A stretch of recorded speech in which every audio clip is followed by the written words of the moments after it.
Welcome back to diamond explanation में आपका स्वागत है। ड्रामा के एपिसोड यहाँ से स्टार्ट करते हैं। फिर वह होस्ट उस व्यक्ति से कहता है चलो यहाँ से, और इन शहर के असिस्टेंट ने जो मुझे इतना प्रताड़ित किया मैं इसे याद रखूंगा। और ये कहते हुए वह होस्ट उस व्यक्ति के अंदर चला जाता है। फिर वह व्यक्ति कहते मुझे इस चीज से नफरत है और मैंने इतनी मेहनत की थी उस सोल पावर को लेने के लिए, लेकिन आखिरकार किसी और ने ले ली मेरी सोल पावर को। चलो ठीक है घोस्ट बेबी, अब तुम्हें व्यस्त होना होगा। ये कहते हुए वह बिल्डिंग से छलांग लगाता है और नीचे की तरफ गिरने लगता है और बड़े स्टाइल से। फिर हमें फैंगनिंग का पैर दिखाई दिया जाता है जो कहीं पर बहुत तेजी से भाग रहा होता है और कहता है लेयर क्या तुम अभी भी हेयर पेन की लोकेशन को महसूस कर सकती हो? यह सुनते ही लेयर कहती है बिल्कुल सामने। वह घायल हो गया था इसलिए वह ज्यादा दूर तक भाग नहीं पाया। यह सुनते ही फैंगनिंग कहता है यह बहुत अच्छा है, हमें पहले चांस मिला था उस भूत के बच्चे को पकड़ने के लिए, लेकिन अब एक और चांस मिलेगा उस भूत के बच्चे को पकड़ने के लिए। वैसे तुम इतना छोटा होकर चुप क्यों रही हो? और जानली फैंगनिंग के कंधे पर बैठकर कहती है उस मिडिल एज आदमी के अंदर बहुत सारी यान ऊर्जा है और मैं उसके सामने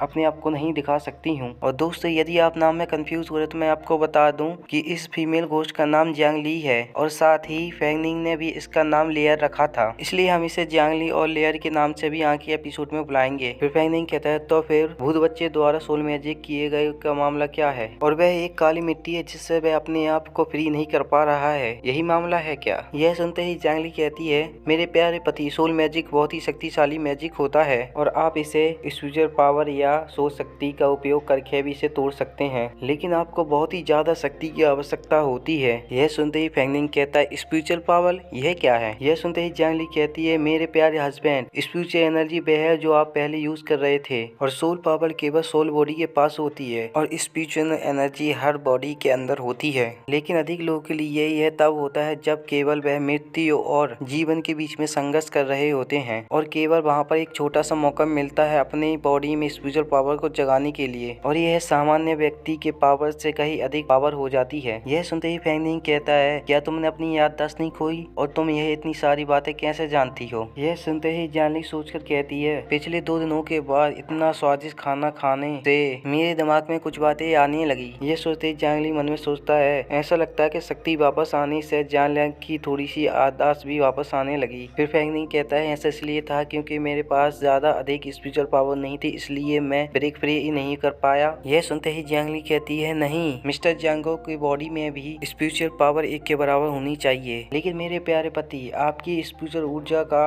उपयोग बहुत ही सरल है, यह केवल अवचेतन रूप से ही आपकी शक्ति और आपके स्पीड को बढ़ाता है और इस आत्म कौशल को आगे बढ़ाने के लिए मेरे प्यारे पति को अपने शरीर में स्पिरिचुअल पावर को एकत्र करने और उसे मुक्त करने की आवश्यकता है। यह सुनते ही फैंगनिंग कहता है स्पिरिचुअल पावर को रिलीज करो फिर उसके बाद क्या होगा? फिर जियांग ली कहती है आमतौर पर इसमें बहुत लंबा समय लगता है और इसकी बहुत ज्यादा प्रैक्टिस करनी पड़ती है, तब आप इसका उपयोग कर पाते हैं। यह कहते हुए जियांग ली के दिमाग में एक बल्ब जलता है और कहता है मेरे पास एक आइडिया आया है। फिर वह फैंगनिंग के पास बहुत करीब आ जाती है और कहती है हस्बैंड इधर उधर मत घूमियो और केयरफुल रहना। यह कहने के बाद जियांग ली फैंगनिंग को किस कर लेती है और फैंगनिंग बहुत ज्यादा शर्मा जाता है और जियांग ली उसे स्पिरिचुअल की दुनिया में खींच ले आती है और साथ ही वह और नीचे जाने लग जाते हैं। फिर वह इस जगह को हैरानी से देखता है और कहता है हम कहाँ आ गए हैं? फिर जियांग ली कहती है यह जियांगो का चेतना का सागर है, इसे स्पिरिचुअल वर्ल्ड भी कहते हैं और मैंने और मेरे पति ने अनुमोदन किया है और जब तक हमारा गहरा रिश्ता रहेगा मैं अपने हस्बैंड के साथ यहाँ पर प्रवेश कर सकती हूँ। यह सुनते ही फैंगनिंग चौंकते हुए कहता है क्या स्पिरिचुअल वर्ल्ड? फिर तुम यहाँ क्या कर रही हो? हमें जल्दी करना होगा, यदि वह सोल बेबी भाग जाता है तो फिर हमारा आज का काम व्यर्थ जाएगा। यह सुनते ही जियांग ली उसे पीछे से गले लगाकर कहती है इस बारे में चिंता मत करो मेरे प्यारे हस्बैंड, चेतना के सागर में समय की गति बाहर की दुनिया की गति का 10,000वां हिस्सा का एक है और वह बचकर भाग नहीं पाएगा और केवल मेरे पास यही समय है जब मैं थोड़ी से समय में आपको स्पिरिचुअल पावर के उपयोग से परिचित करा सकता हूँ। यह कहने के बाद दोनों के कपड़े गायब हो जाते हैं और वस्त्रहीन हो जाते हैं। फिर फैंगनिंग बहुत ज्यादा शर्मा जाता है और कहता है हे लेयर तुम क्या कर रही हो, हमारे कपड़े कहाँ गए? फिर जियांग ली पीछे से पकड़कर कहती है यह कपड़े स्पिरिचुअल एनर्जी की धारणा को बहुत प्रभावित करेंगे, इसलिए मैंने इसे हटा दिए। और ये सुनते ही फैंगनिंग बहुत ज्यादा शर्माने लगता है और उसका चेहरा लाल हो जाता है। फिर जियांग ली कहती है अपनी आंखें बंद करें और महसूस करें कि स्पिरिचुअल एनर्जी आपकी डेंटिन से शुरू होती है और मेरी उंगलियों की गति का दिशा का अनुसरण करें और अपनी स्पिरिचुअल ऊर्जा को संगठित करने का प्रयास करें। यह सुनने के बाद फैंगनिंग अपनी स्पिरिचुअल ऊर्जा को बहुत ज्यादा एकत्रित करने लगता है और उसमें से बहुत सारी ऊर्जा निकलने लगती है और इसका असर बॉडी में भी दिखता है जिसमें से बहुत सारी ऊर्जा निकलने लगती है। फिर वह अपनी आंखें खोलता है और उसके शरीर में बहुत सारी ऊर्जा ग्लो करने लग जाती है। फिर वह बहुत लंबी छलांग मारता है और आसमान में उड़ जाता है और फिर जियांगली कहती वह वहाँ पर है। यह सुनते ही फैंगनिंग वहाँ पर देखता है तो वह व्यक्ति वही होता है जो फुल स्पीड में भाग रहा होता है। फिर घोस्ट बेबी कहता है यहाँ से जल्दी निकलो, जितनी जल्दी हो सके। यह सुनते ही वह व्यक्ति कहता है क्या आज का सोल हंटर इतना ज्यादा ताकतवर है? फिर घोस्ट बेबी कहता है दुर्भाग्य से हाँ, यदि वह अपने शरीर में छुपे हुए अस्तित्व को उजागर नहीं करता तो वह इस महान राजा की सोल टेक्निक के कारण वह दम घुटकर मर जाता। वह आत्मा 4 लेवल की स्तर की थी, नहीं शायद वह 5 लेवल की स्तर थी, नहीं शायद उससे भी अधिक लेवल की स्तर थी।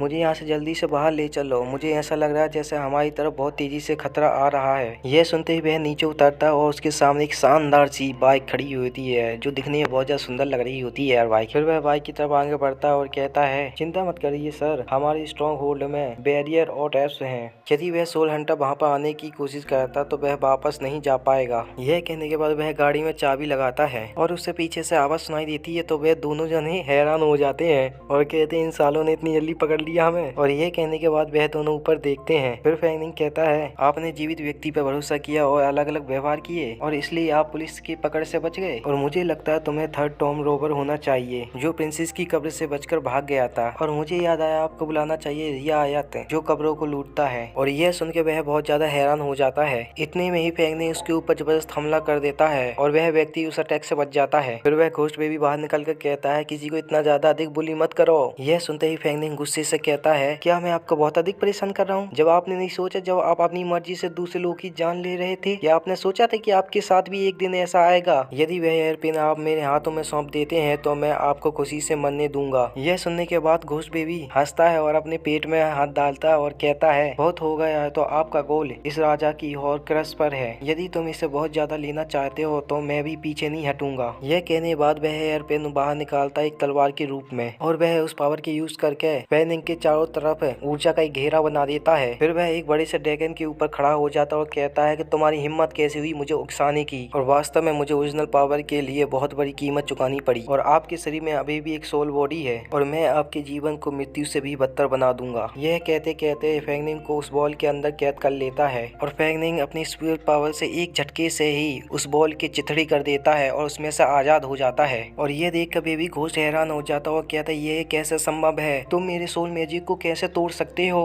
यह कहने के बाद वह फैंगनिंग के ऊपर ड्रैगन से हमला कर देता है। यह देखते ही फैंगनिंग अपने पंच में स्पिरिचुअल एनर्जी को इकट्ठा करने लगता है और उसके ऊपर बहुत सारी स्पिरिचुअल एनर्जी उसके ऊपर फेंक देता है जिससे उस ड्रैगन की चिथड़े उड़ जाते हैं और वह दिखता ही नहीं है ड्रैगन। यह देखकर बेबी घोस्ट बहुत ज्यादा हैरान और डर जाता है और कहता है कि यह कैसे हो सकता है, एक मनुष्य जाति मुझे कैसे हरा सकती है? यह कहते ही वह स्पिरिचुअल एनर्जी का सामना करने लग जाती है और स्पिरिचुअल एनर्जी के ऊपर हमला कर देती है और फिर वह बहुत बड़ा आकार ले लेती है। गुस्से में कहती यह मेथड कैसा संभव हो सकता है? फिर फैंगनिंग जियांगली से कहता है ले जल्दी से एक घातक हमला करो उसके ऊपर। यह सुनते ही जियांगली बाहर निकलती है और उसके ऊपर खतरनाक तरीके से हमला कर देती है और वह अपनी ऐसी पावर का इस्तेमाल करती है जिसकी वजह से वहाँ पर बहुत बड़ा ब्लास्ट हो जाता है और वहाँ पर सिर्फ हेयर पेन ही बचती है। यह देखकर फैंगनिंग जल्दी से छलांग मारता है, उस हेयर पेन को पकड़ लेता है। यह देखकर घोस्ट बेबी उसके हाथ को पकड़ लेती है और कहती है इसके बारे में तुम सोचना भी नहीं कि तुम हॉर्क्रक्स को मेरे से ले सकते हो। यह सुनते ही फैंगनिंग देखता है और कहता है क्या? और मेरे प्यारे दोस्तों आज के एपिसोड यहीं पे खत्म होता है। नेक्स्ट एपिसोड देखने के लिए चैनल को सब्सक्राइब करें, लाइक करें, कमेंट करें और शेयर करें। और हाँ दोस्तों, मेरा एक गेमिंग चैनल भी है जिसका नाम है क्लाइमेट प्लेयर, तो इस चैनल को सपोर्ट करें। फिर मिलते हैं दोस्तों नेक्स्ट एपिसोड में।